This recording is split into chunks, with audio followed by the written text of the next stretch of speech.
Victims of Niger tanker explosion admitted into tertiary medical centers. Kwasu VC condemns students' misconduct on social media. On the foreign scene, Trump pledges immediate action to undo Biden's policies as U.S. prepares for inauguration. In sports, Nigeria emerged victorious in Under-19 Cricket World Cup. A very wonderful afternoon to you, and thank you for joining us for the news on the hour on Diamond 88.7 FM, Iroyin. I am Nedu Okorie. We bring you details of the news after this break. Do stay with us. Drug abuse affects both brain and behavior. It has multifaceted impacts on one's body, mind, and nervous system. However, you can avoid being addicted by giving zero tolerance to the use of drugs. Associate yourself with the right persons. Do not give in to peer pressure and learn to handle life's pressure rather than resorting to hard substances. Remember, Diamond 88.7 FM cares for your sound spirit and good health. This message is from Diamond 88.7 FM.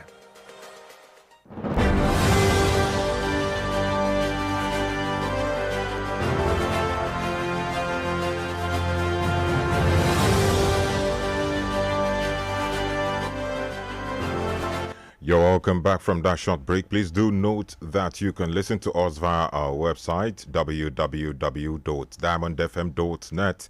You can also watch us live on Facebook at Diamond 87 FM and YouTube Diamond FM Iroyin. Now the news in detail. First in the headlines, the Association of Local Government Employees, ALGON, has stated that the 774 local governments are to open dedicated accounts with the Central Bank of Nigeria, CBN, for the direct disbursement of allocations to them from the federal account. ALGON National President Bello Lawal Yandeki said the opening of the account is critical to the implementation of the Supreme Court's ruling on direct allocation to the councils. He said the Apex Bank is waiting for the federal government's directive on opening the accounts.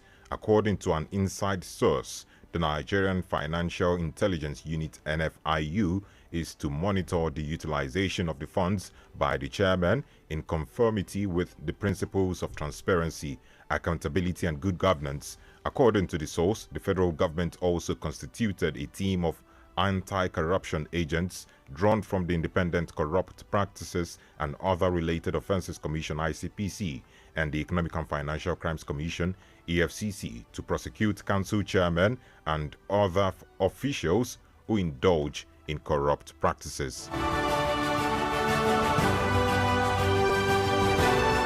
And away from there, the Nigerian Meteorological Agency NIMET has announced that it will unveil its 2025 seasonal climate prediction on Tuesday, February 4th, 2025.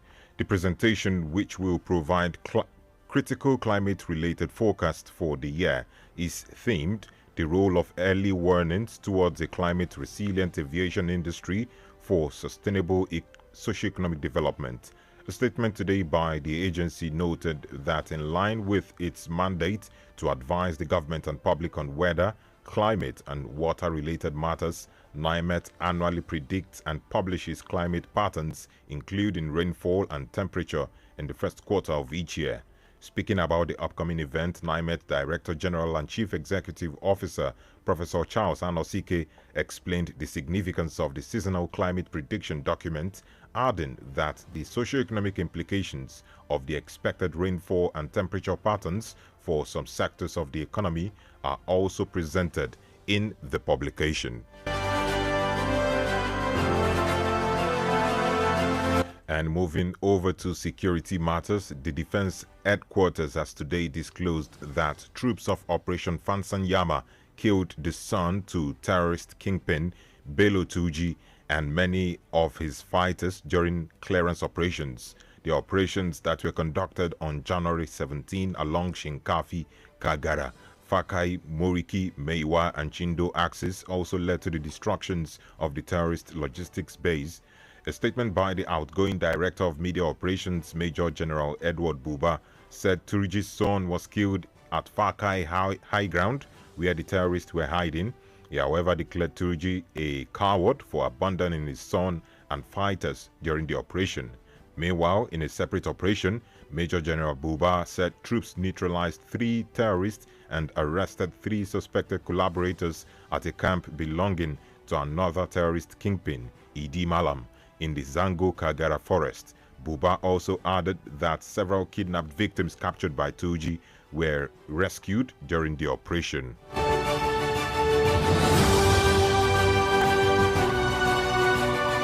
And moving over to Niger State, President Bola Tinubu has directed the transfer of the surviving victims of the Niger tanker explosion that killed over 80 people over the weekend into tertiary medical centers for enhanced attention.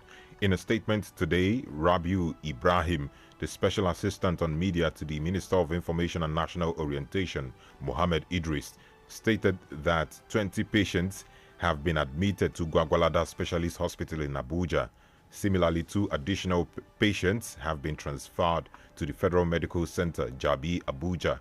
The statement added that all patients were accompanied by a nurse and family members to the designated referral centers to ensure seamless care. Ibrahim quoted the Niger State Governor as expressing gratitude to the federal government for its prompt and effective response to the incident.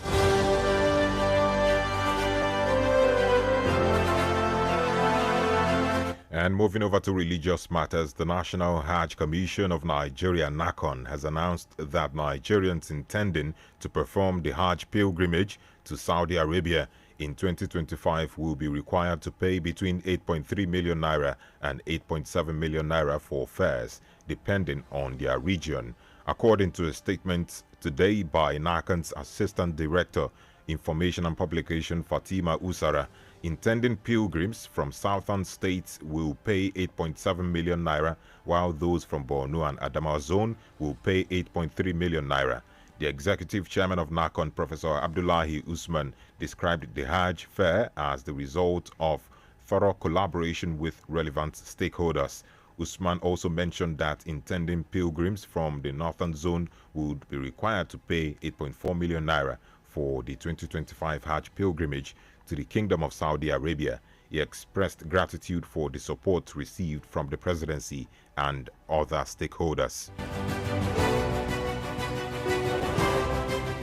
And lastly, on the local scene, the Vice Chancellor of the Kwara State University, Kwasu Malete, Professor Sheikh Lukman Jimo, has frowned at the negative conduct of some students of the institution in videos which have gone viral on social media. According to the VC, the students wore the university's matriculation gowns in ways that depicted themselves as unworthy students of a higher institution. According to a letter written to students of the institution released today, Professor Sheikh stated that the students in the video have been identified and would be made to face disciplinary action in order to serve as deterrent to others, so as not to trivialize what should be treated with honor.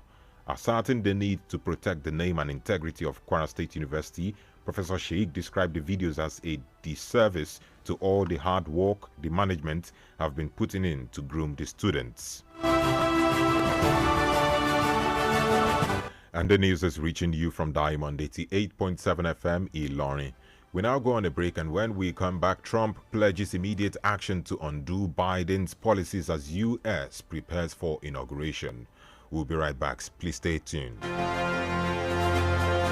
Follow us on social media, Facebook, Twitter, and Instagram at Diamond 887 FM.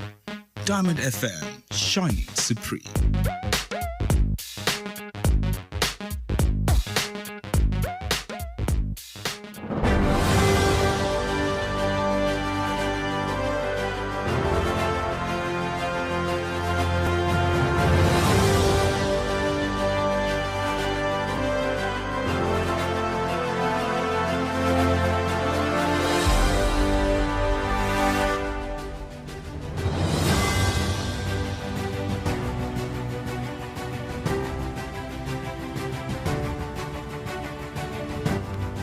And you're welcome back from that break. You're still listening to the news on the hour, reaching you from Diamond 88.7 FM Ilorin. We now move on to foreign stories. On the foreign scene this afternoon, U.S. President-elect Donald Trump is set to be sworn in for his second term as U.S. President in Washington, D.C. today. The ceremony, traditionally held outside the U.S. Capitol, has been moved indoors due to a forecast of frigid temperatures. Following the oath of office, Trump will address the nation before he is expected to parade across town to the White House and attend 3 inaugural balls in the evening. Meanwhile, in his final rally yesterday, Trump promised to sign more than 200 executive actions on his first day as president. This would include executive orders which are legally binding and other presidential directives like proclamations which are usually not. Still on the foreign scene, a fragile ceasefire in the Israel-Hamas war has commenced today, following the dramatic exchange of 3 hostages for 90 Palestinian prisoners in an agreement aimed at ending more than 15 months of war in Gaza. The 3 hostages released on Sunday, all women, were reunited with their families and taken to hospital in central Israel, where a doctor said they were in stable condition. The truce began on the eve of the inauguration of Donald Trump, who has claimed credit for the agreement after months of fruitless negotiations.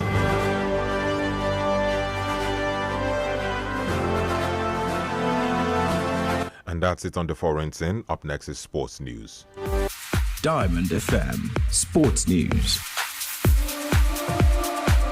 In our sports news this afternoon, Nigeria has defeated New Zealand to claim victory in their first ever completed ICC Women's Under-19 World Cup game.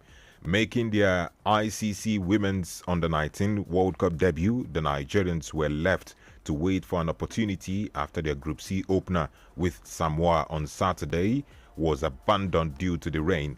Nigeria scored 65-6, batting first before producing an energetic display in the field that continued to add pressure on New Zealand's run chase.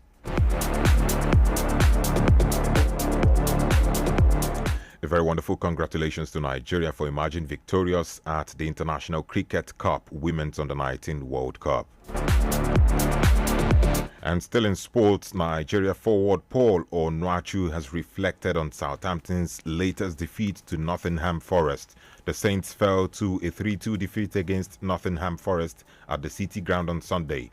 Onuachu scored Ivan Juric's side's second goal of the game, his first for the club.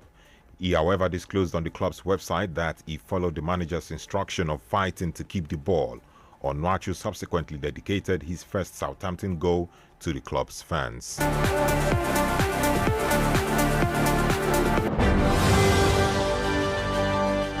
And with that, we've come to the end of News on the Hour. But before we go, here is the recap of the major highlights. Algon says 774 local councils to open dedicated accounts with CBN.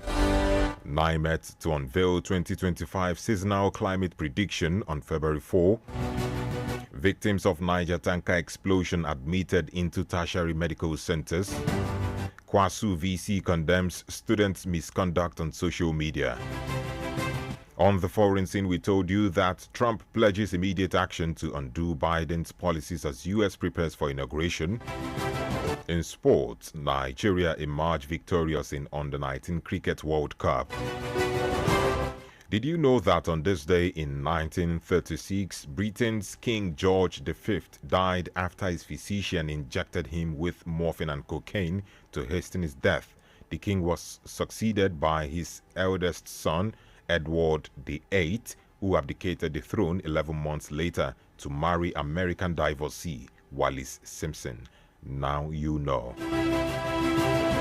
For news coverage or information about happenings around you, kindly contact Diamond FM newsroom number on 0916 062 7526, 0916 062 7526. Join us at 3 p.m. for news flash and for a comprehensive bulletin at 5 p.m. On behalf of the production crew, I am Nedu Okorie. Thank you for listening to your Shining Supreme station and stand by for the news on the hour in Yoruba language. Have a wonderful afternoon.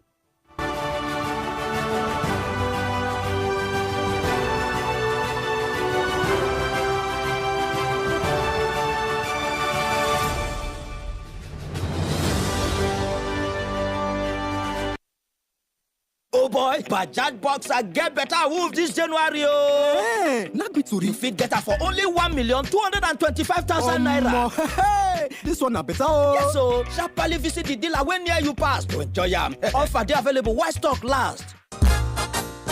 Orúkọ mi ni Yèyélúà Tóyìn Adégbọlá. Mo sì ti lé ní 50 ọdún láyé láàyè àtàyè ìdẹ̀ra. Ìgbòkègbodò mi pọ̀ gan-an nínú iṣẹ́ tí mo yàn láàyò gẹ́gẹ́ bí òṣèré orí ìtàgé. Kì í sì rẹ̀ mí, bẹ́ẹ̀ ni kì í sú mi. Àwọ̀ mi sì ń jí pépépé sí bí tọmọ tuntun lójoojúmọ́. Ẹ fẹ́ mọ̀dí abájọ. Monomin Plus atẹ́jẹ̀ṣe oògùn tó ń fi epo ẹja cod liver oil ṣẹjọ́ ẹ̀ food supplement ni. Èròjà ẹ peléke, ó ń tara ṣe, ó ń máradán, ó ń jẹ́ kọ́mọdé dàgbà dáadáa, ó sì ń jẹ́ kí àgbàlagbà máa ta kébékébé. Monomin Plus. Monomin Plus fún èròjà tó ń tún inú ara ṣe lẹ́yìn ìwádìí ìmọ̀ ìjìnlẹ̀. A tún fi èròjà cod liver oil epo ẹja sí i ló fi wá di oògùn méjì tá a papọ̀ sínú ẹyọ kan ṣoṣo. La fi ń pè é ní Monomin Plus. Iléeṣẹ́ Tuyi Pharmaceutical Industries Limited. Àwọn tó lórúkọ tó ṣe gbẹ́kẹ̀lé níbi kápò oògùn òyìnbó ló ṣe é. Monomin Plus. Monomin Plus. Once upon a time in the media space, listeners all over went on a desperate search for a priceless gem. It was a search for a treasure like no other.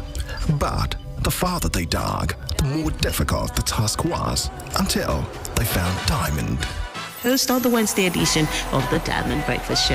Iroyin Ekunrere. You're welcome once again to the editors. All right, you're welcome in Diamond Moments that comes your way every weekday.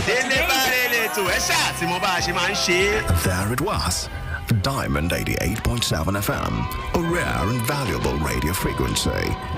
With this discovery, the search was over and maximum satisfaction guaranteed. Diamond 88.7 FM, we shine supreme. Bùnmi bá balẹ̀ á nípa òjò balẹ̀ á ta ṣàràṣàrà. Diamond FM 88.7 nípínlẹ̀ Kwara, ọba gbogbo wọn là á ṣe. Látinú yàrá ìròyìn Diamond 88.7 FM Ìlọrin, ìròyìn ẹ̀kúnrẹ́rẹ́.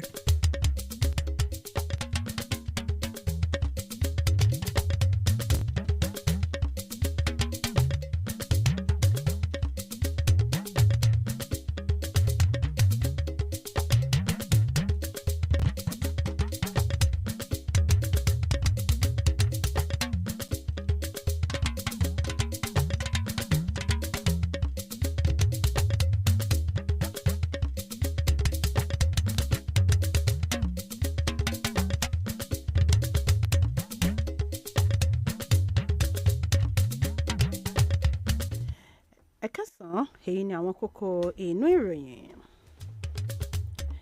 Ẹgbẹ́ àwọn ìjọba ìbílẹ̀ lórílẹ̀‐èdè Nàìjíríà sì jẹ́ kó di mímọ̀ pé gbogbo àwọn ìjọba ìbílẹ̀ tí wọ́n ń bẹ lórílẹ̀‐èdè Nàìjíríà ni wọn yóò ṣe àkótó owó pẹ̀lú ilé ìfowópamọ́ àpapọ̀ ilé wa.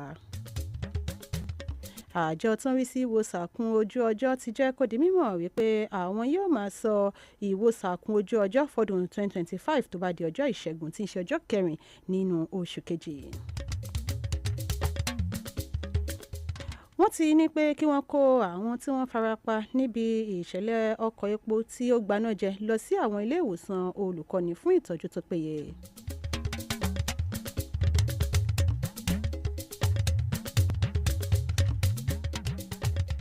Gíwá àgbà ilé ẹ̀kọ́ gíga fásitì Kwasu ti bọkàn jẹ́ lórí ìwà kò tọ́ tí àwọn akẹ́kọ̀ọ́ kan ní ilé ẹ̀kọ́ náà hù, ìyẹn lórí ìtàkùn ayélujára.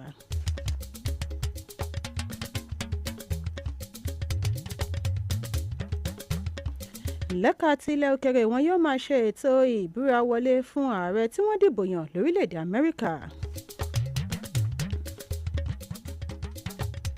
Lẹ́ka tààrẹ ìdárayá, àwọn ikọ̀ tí ọjọ́ orí wọn wà lábẹ́ ọdún 19 lórílẹ̀‐èdè Nàìjíríà ti gbégbá orókè níbi ìdíje ICC.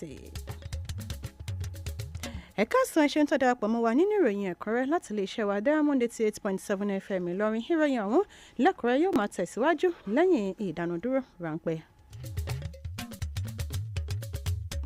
you need to sue me man ọlọ́run kíkọ̀ rẹ ní opportunity báyìí my ex ni mo jápa ni. o lè ṣídìí kúrò nílẹ̀ nàìjíríà tán pátápátá gbà bẹ́ẹ̀ o kò ní ṣàìní àwọn ẹbí ọ̀rẹ́ àtolùfẹ́ rẹ lórí ilẹ̀ náà o lè jápa nítorí tí o fẹ́ láti ṣe bẹ́ẹ̀ ṣùgbọ́n sinmi rírannu mọ́ gẹ́gẹ́ bí ọ̀nà àbáyọ kan sí àwọn ìṣòro tó ń kojú orílẹ̀-èdè yìí lápapọ̀ kódà bí o bá tilẹ̀ kó gbogbo ohun tí í ṣe tirẹ̀ kúrò nílé síbẹ̀ ilé ẹni ní ilé ẹni ìlú rẹ ní nàìjíríà jẹ́ yóò máa gbé ọ lọ́kàn lájò. ìmọ̀ràn yìí ló ń dé sétí ìgbọ́yìn láti ìkànnì Diamond 88.7 Ìlọrin.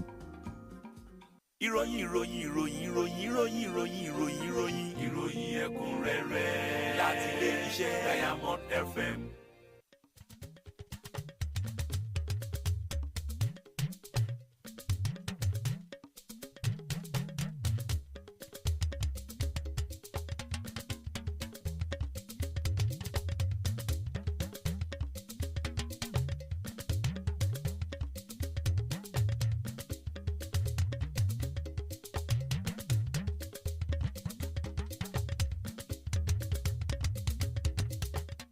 ẹ káàbọ̀ padà ìròyìn ọ̀hún rèé lẹ́kùnrẹ́rẹ́ látẹnu Ọláyínká Àjàní Àjíbádé.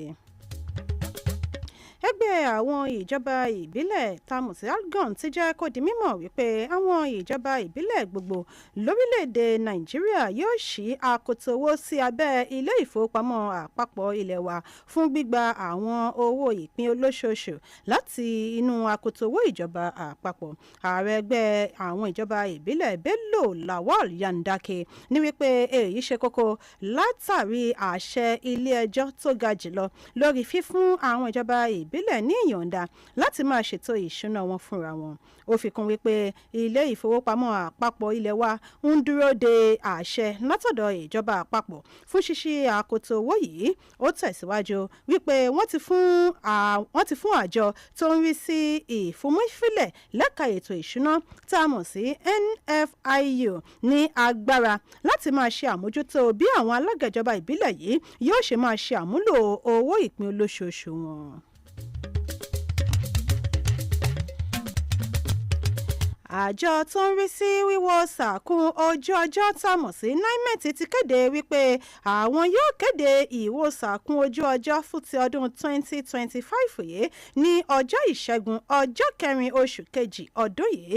ìgbésẹ̀ yìí ni yóò tanilólobó lórí bí ojú ọjọ́ yóò ṣe rí lọ́dún yìí láti lè fi gbé àwọn ìgbésẹ̀ ìṣáájú tí ó yẹ fún àwọn ìṣẹ̀lẹ̀ pàjáwìrì tí ó ṣeé ṣe kó wáyé látàrí àyípadà ojú ọjọ́. ilé-iṣẹ́ àjọ elétò ààbò ti kéde wípé ikọ̀ ọmọ ogun Operation Fantanyama ti ṣekú pa ọmọkùnrin tí ó jẹ́ ọmọ bíbí aṣíwájú ikọ̀ agbésùmọ̀mí kan ìyẹn Bello Tọ́jì àti àwọn ikọ̀ rẹ̀ mìíràn lásìkò àkànṣe iṣẹ́ tí ikọ̀ ọmọ ogun gòlé ní ọjọ́ 17 oṣù kínní láwọn agbègbè kan ló ṣokùnfà bíba ibi ìpàgọ́ tí àwọn ikọ̀ agbésùmọ̀ yìí tí wọ́n máa ń fara pamọ́ sí jẹ́. alukoro fún àjọ ọmọ ogun ọ̀gágun Edward Buba jẹ́ kó di mímọ̀ wípé ọmọ Tọ́jì ni wọ́n ṣekú pa lójúkò tí àwọn ọmọ ikọ̀ rẹ̀ máa ń fi ara pamọ́ sí. ó wá ní wípé ojo òun ni Tọ́jì gẹ́gẹ́ bí ó ṣe fi ọmọ rẹ̀ àti àwọn ikọ̀ rẹ̀ sílẹ̀ wọ ná pápá bora lásìkò ìṣòro. ẹ̀wẹ̀ ó tún kéde wípé àjọ ọmọ ogun tún gba agbára lọ́wọ́ àwọn ọmọ ikọ̀ eṣin òkọ́kú tí ìdí málàmù tó jẹ́ olórí fún ìyẹn nínú igbó Zangon Kangara.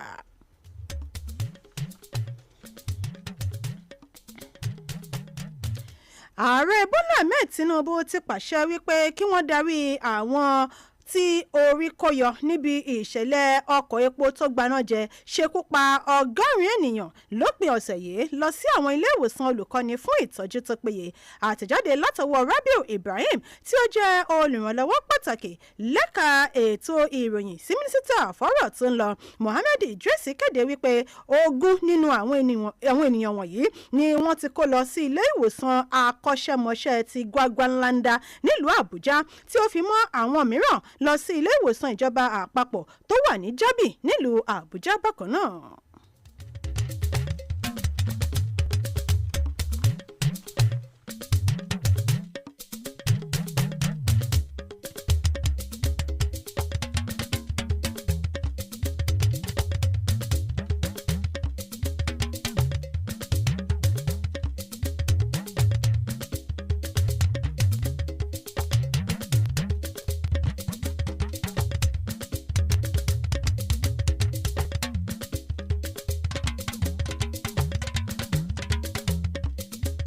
àjọ alálàájì lórílẹ̀‐èdè nàìjíríà ti kéde wípé ìrìn àjò lọ sí orílẹ̀‐èdè Saudi Arabia fún ti ájì ti ọdún 2025 yìí ni yóò ná àwọn tí wọ́n bá fẹ́ rin ìrìn àjò yìí ní àárín owó tó ń lọ bíi mílíọ̀nù 8.3 sí mílíọ̀nù 8.7 náírà, ìyún 8.3 mílíọ̀nù tàbí 8.7 mílíọ̀nù náírà. ìyẹn dá lórí ẹkùn tí kò àwọn bá wà. nínú àtẹ̀jáde tí wọ́n fi léde lónìí láti pàṣẹ igbákejì adarí lẹ́ka ọ̀rọ̀ tó ń lọ Fatima Osara, ó jẹ́ kó di mímọ̀ wípé àwọn arìnrìn-àjò lọ sí hajj tí wọ́n bá wá láti apá àwọn ìpínlẹ̀ tó wà ní apá gúúsù yóò máa san mílíọ̀nù 8.7 8.7 million, nígbà tí àwọn tí wọ́n bá wá láti apá Borno àti Adamawa yóò máa san mílíọ̀nù 8.3 8.3 million. ẹni tó jẹ́ alága fún àjọ alálàájì lórílẹ̀‐èdè Nàìjíríà, ọ̀jọ̀gbọ́n Abdullahi Usman, ó ṣe àpèjúwe èyí gẹ́gẹ́ bí àjọṣepọ̀ tó wà láàárín àwọn tí wọ́n jẹ́ abẹnugan àti ètò ìrìn àjò ájì ọ̀hún.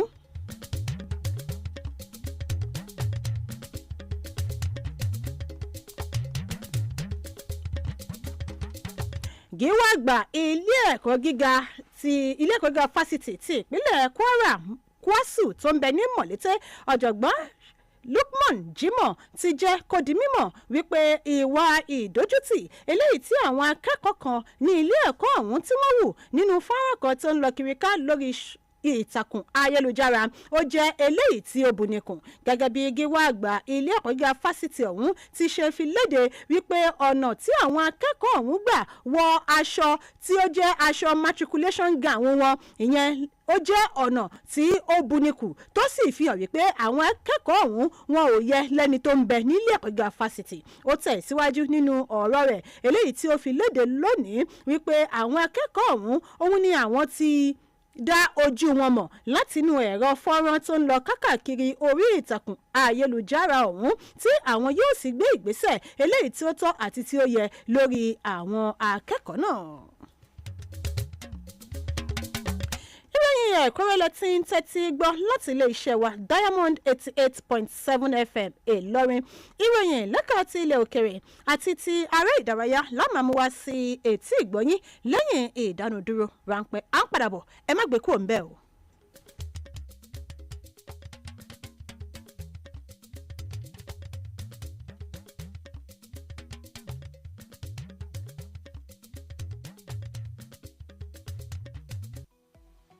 ẹ darapọ̀ mọ́ wa ní ìtàkùn káyélujára wa, ìtàkùn ìbádọ́rẹ̀ẹ́ Facebook, ìtàkùn abẹ́yẹfò Twitter àti Instagram lórí Diamond 887 FM. Diamond FM, shining supreme. ìròyìn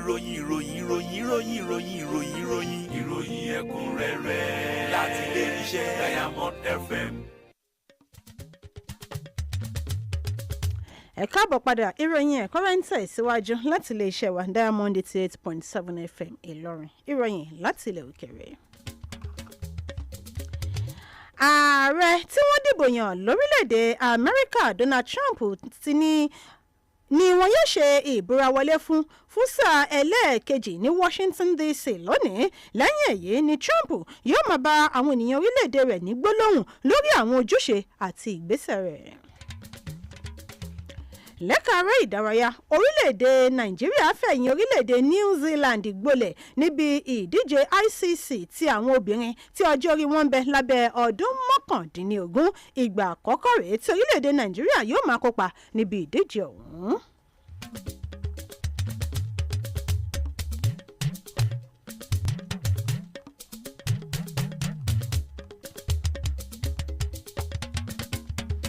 ṣáájú kí a tó máa dánu dúró nínú ìròyìn ẹ̀kúnrẹ́rẹ́ fún ti ọ̀sán tòní, ẹ tún tẹ́tí gbọ́ àwọn kókó tó wà nínú ìròyìn náà lẹ́ẹ̀kan sí i.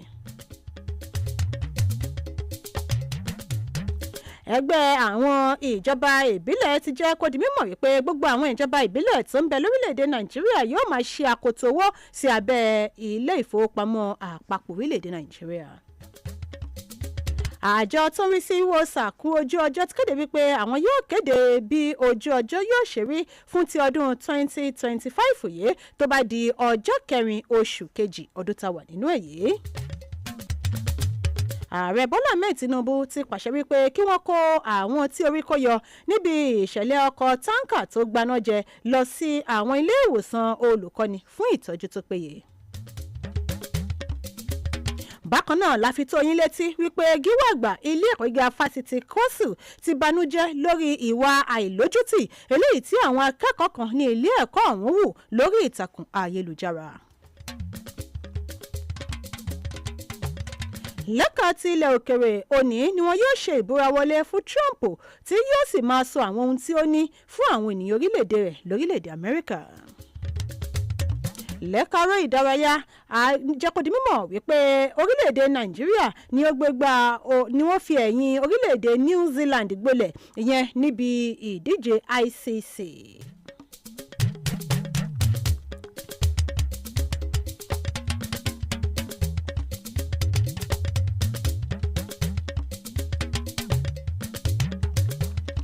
ìròyìn ẹ̀kúnrẹ́rẹ́ kò ní jù báyìí lọ láti ilé iṣẹ́ wa Diamond 88.7 FM Ìlọrin àyíbámọ̀ ẹ lè ní èyíkéyìí ìròyìn tí wọ́n fi tó ìyàrá ìròyìn ilé iṣẹ́ wa létí ẹ lè pe ìyàrá ìròyìn wa sórí 091 60 62 7526. Nedu Okorie ló ṣe àkójọpọ̀ ìròyìn yìí lédè Gẹ̀ẹ́sì. Ọláyínká Àjàní Àjíbádé ló tú lókà lédè Yorùbá. ẹ ṣeun bí ẹ ṣe ń tẹ́tí gbọ́ wa ní ìkànnì wa ìkànnì tó ta wọ́n yọ jùlọ ìkànnì Diamond 88.7 FM Ìlọrin your shining supreme ó dìgbà.